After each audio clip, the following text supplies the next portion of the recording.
Good morning বন্ধুরা, কেমন আছো সবাই? আশা করি সবাই খুব ভালো আছো আর আমিও খুব ভালো আছি। সকাল সকাল নিয়ে চলে আসলাম আবারও নতুন একটা ব্লগ। স্কিপ না করে ফুল ভিডিওটা দেখার অনুরোধ রইল। আশা করি তোমাদের ভালো লাগবে। ভালো লাগলে একটা লাইক শেয়ার সাবস্ক্রাইব করার অনুরোধ রইল।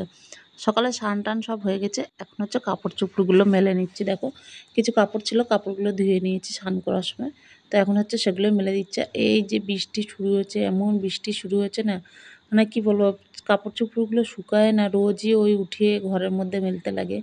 একটা কাপড় চোপড় শুকাচ্ছে না, কিছু না। কালকে কাপড় চোপড় কতগুলো ভিজা এখনও ছাদে আছে। দেখো কতগুলো নিয়ে আমি রাতে গরম মেরেছিলাম, কতগুলো ছাদে পড়ে আছে এখনও। আবার এই যে ভিজা কাপড় এখন এক বালতি ধুয়ে নিয়ে আসলাম। আর দেখছো ছাদটা কেমন শ্যাওলা পড়ে গেছে, প্রচণ্ড শ্যাওলা গুড পড়ে মর্নিং গেছে। বন্ধুরা, কেমন আছো সবাই? আশা করি সবাই খুব ভালো আছে আর আমিও খুব ভালো আছি।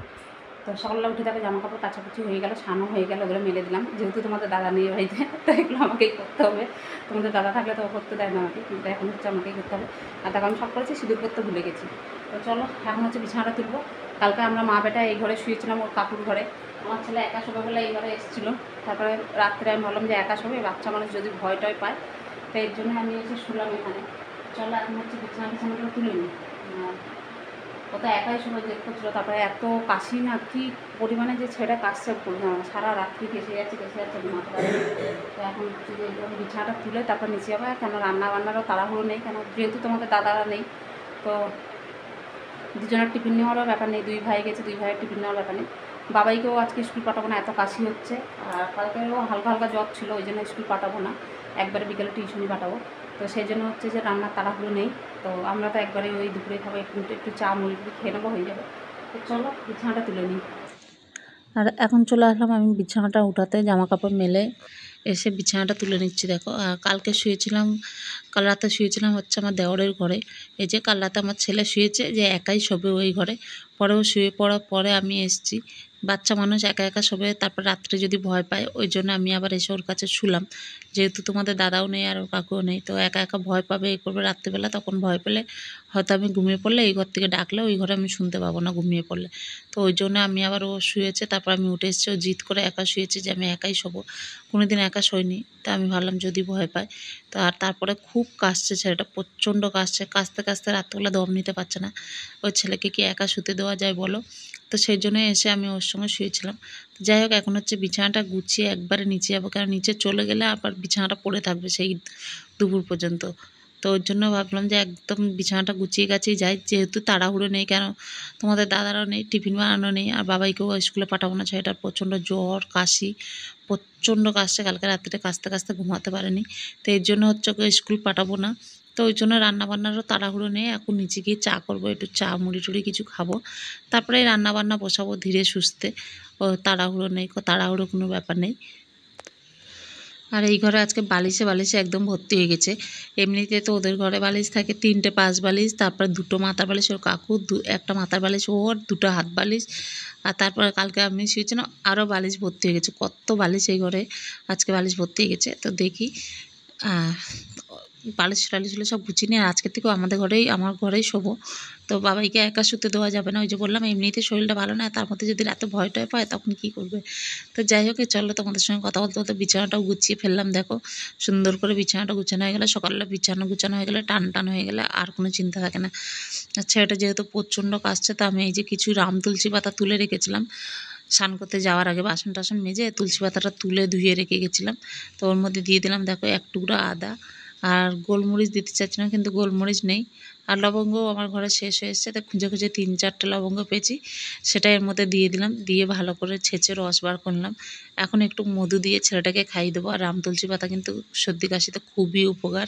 তো রাম তুলসী পাতার রসটা খাওয়ালে খুব তাড়াতাড়ি কিন্তু কাশি কমে যায়। এরপরে রান্নাবান্নার জোগাড় শুরু করলাম। চলো কী কী রান্নাবান্না করি দেখি। আর যেহেতু ওরা নেই, রান্নাবান্না সেরকম করতেও ইচ্ছা করে না। তো পরশুদিন এই যে পালং শাকটা নিয়ে এসেছিলো, কালকে তার তাড়াহুড়োর মধ্যে ওরা যাওয়ার সময় পালং শাকটা করতে পারিনি, আর ভুলেও গেছিলাম সত্যি কথা বলতে। আজকে মনে পড়লো, তো এই যে পালং শাকটা কেটে বেছে ধুয়ে নিলাম ভালো করে। এখন হচ্ছে পালং শাকটা বসিয়ে দিলাম, বেগুন আলু দিয়ে চচ্চড়ি করলাম, আর বড়ি টড়ি দিলাম না। তো চলো যা যা রান্নাবান্না করবো সেগুলো তোমাদেরকে দেখাই। বললাম না ওরা নেই, যে রান্নাবান্না সেইভাবে কিছু করতে ইচ্ছা করছে না। তো যাই হোক, পালং শাকটা নামিয়ে এখানে দেখো আমি ডাল সেদ্ধ বসিয়ে দিয়েছিলাম। মা আজকে কাঁচা মুগের ডাল বসিয়ে দিয়েছিল, তো আমি এসে তার মধ্যে ঝিঙে ছিল, কটা ঝিঙে কেটে দিয়ে দিলাম এর মধ্যে। দেখো এই যে ঝিঙে দিয়ে দিয়েছি। তো ঝিঙে দিয়ে মুগের ডাল করলাম। তো আজকে হচ্ছে এই যে ঝিঙে দিয়ে মুগের ডাল, পালং শাকের ঘন্ট, কুমড়ো ভাজা, আর হচ্ছে ওই যে পটল ভাজা। পটলটা একটু বেসনে চুবিয়ে ভেজে নিয়েছিলাম। তো এই দিয়েই দুপুরে খাওয়া দাওয়া হলো। এরপরে চলে আসলাম আমি ওপরে। আর ওপরে এসে এখন হচ্ছে ঘরটা ঝাঁট দিয়ে নিচ্ছি। তো আমার আজকে হচ্ছে ঘরটা মুছিনি, গতকাল তোমাদের দাদা যাওয়ার আগে মুছে গেছিলো, তার জন্য আজকে আর মুছলাম না। আর আমার ছেলে ওষুধের পাতার খালি ওষুধের পাতা রেখেছিলাম, ওপরে রাংতাগুলো সব ছিঁড়ে ছিঁড়ে ছিঁড়ে ছিঁড়ে গোটা ঘরে ফেলেছে। সেটা বড় হয়েছে কিন্তু এখনও মানে কি বলবো বলো তো, এখনও ছোটোই আছে। মানে ওটা যে গোটা ঘরে ছিঁড়ে ফেলছে, ছড়াচ্ছে, ওটা যে দেখতে বাজে লাগবে বা নোংরা হচ্ছে ঘরটা, সেই জিনিসগুলো ওর মাথায় এখন আসেনি। গোটা ঘরে দেখো এই যে ওষুধের রাংতাগুলো ছিঁড়ে ছিঁড়ে ফেলেছে। তো এই জন্য হচ্ছে ঘরটা ঝাঁট দিয়ে নিলাম। তো চলো, এরপরে দেখো ফিরে আসলাম সন্ধ্যাবেলায়। আর বাবাই টিউশনে গেছে, ওকে 4টার সময় গিয়ে বাজারের থেকে টোটোতে তুলে দিয়ে আসলাম। যেহেতু তোমাদের দাদা নেই, এখন একা হাতে সব কাজকর্ম সামলাতে হচ্ছে। জামা কাপড় ধোয়া, ঘর তো আজকে মুছিনি, যাই হোক জামা কাপড় ধোয়া, জামা কাপড় ভাঁজ করা, এগুলো বেশিরভাগই তোমাদের দাদা করে, দেখোই তোমরা, আমি তো হঠাৎ করে করি। তো এখন একা হাতে সব করতে হচ্ছে। দুদিন বেচারা তোমাদের দাদাও রেস্ট পাবে, বাড়িতে থাকলে তো আমি না করলেও কথা শোনে না, তাও জোর করে করেই। আর ও দুদিন রেস্ট পাবে, আর আমি দুদিনে একটু কাজ করে নিই। তো চলো দেখো, এই যে কিছু কিছু জামা কাপড়, এগুলো হচ্ছে গতকালের জামা কাপড়, কিন্তু এগুলো কিন্তু আজকের জামা কাপড় না, এগুলো গতকালের জামা কাপড়। এগুলো শুকিয়ে গেছে, এগুলো সব ভাঁজ করে রাখবো। আর আজকের জামা কাপড়গুলো সব ভিজা, আমি তুলে এনে একটা সাইডে রেখেছি, এগুলো ভাঁজ করে তারপর মেলবো।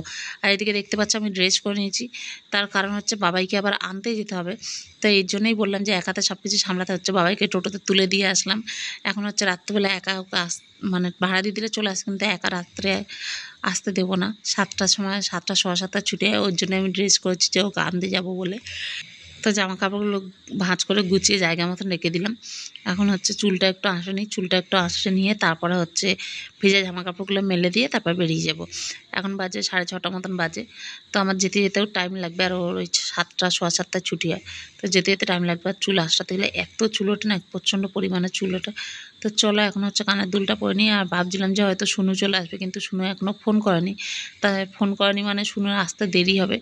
তো এই জন্যই হচ্ছে আমাকে যেতে হচ্ছে। শুনু যদি চলে আসতো তাড়াতাড়ি, তাহলে শুনু নিয়ে আসতে পারতো, কিন্তু হচ্ছে আমার এই যে রেডি হয়ে বেরোনোটাই বৃথা হয়ে যাবে। তো চলো, কেন বৃথা হয়ে যাবে সেটাও বলছি। আর এদিকে দেখো আমি বেরোনোর আগে জানলাগুলোও বন্ধ করে দিলাম। বাবুর পড়ার ঘরটাতে জানলাগুলো বন্ধ করে দিলাম, জানলাগুলো খোলা আছে, মশা ঢুকবে। তো এই যে আমি যেতে যেতে আবার রাস্তা দিয়ে তাড়াতাড়ি করে সব কাজকর্ম গুছিয়ে বেরালাম। তো যেতে যেতে আবার রাস্তা দিয়ে ঘুরে চলে আসলাম। শুনু ফোন করলো যে বৌদি আমি যাব বাবুকে আনতে। তো ওই জন্য আমি আবার ফিরে চলে আসলাম। আর খিদেও পাচ্ছিলো, তো শুনু করলাম তুই বাবুকে নিয়ে আসার সময় তাহলে একটু সিঙ্গাড়া আনবি। তো সিঙ্গাড়া মুড়ি খেলাম।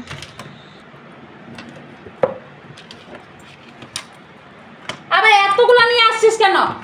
এগুলো কেন নিয়ে আসছিস? এই মানুষের কি হবে এটা? এটা কি হবে? না রে, রেখে আয়।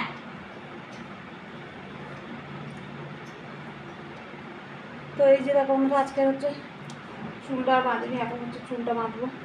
এখন বাজে 9:45। বাবাই খেয়ে নিয়েছে, খায়নি পুরো ভাত, অল্প একটু ভাত খেয়েছে। শরীর ভালো লাগছে না,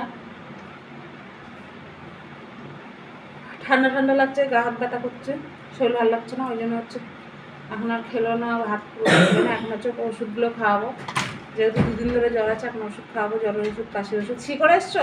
হ্যাঁ, এই সাইডে শো, ওই সাইডে হাওয়া বেশি লাগবে, ওই দিকে শো। ইস, আমার লাগছে গরম, ওর লাগছে ঠান্ডা। ফ্যানটা বন্ধ করে, ফ্যানটা কমিয়ে দিল। গান করতে দিয়ে আসতে দিতাম, চিল্লাই চিল্লাই, ঠিক আছে? যাচ্ছি গান করতে দিয়ে হঠাৎ করে সামনের বাইক থেকে না একটা মেয়ে ঘুরে দেখতে আমরা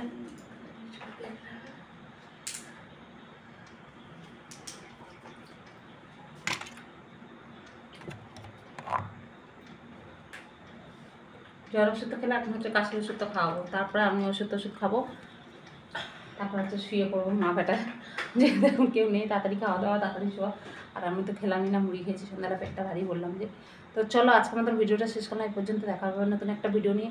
সবাই ভালো থেকো, সুস্থ থেকো, আমার পাশে থেকো। Tata, good night. আর জামা কাপড় একটাও শুকায়নি, দেখো সবাই যে খাটের চারদিকে দিয়ে রেখেছি, একটাও জামা কাপড় শুকায়নি, ভিজা। গতকালগুলো শুকিয়েছে, আজকেরগুলো কিছু শুকায়নি, ভিজা আছে।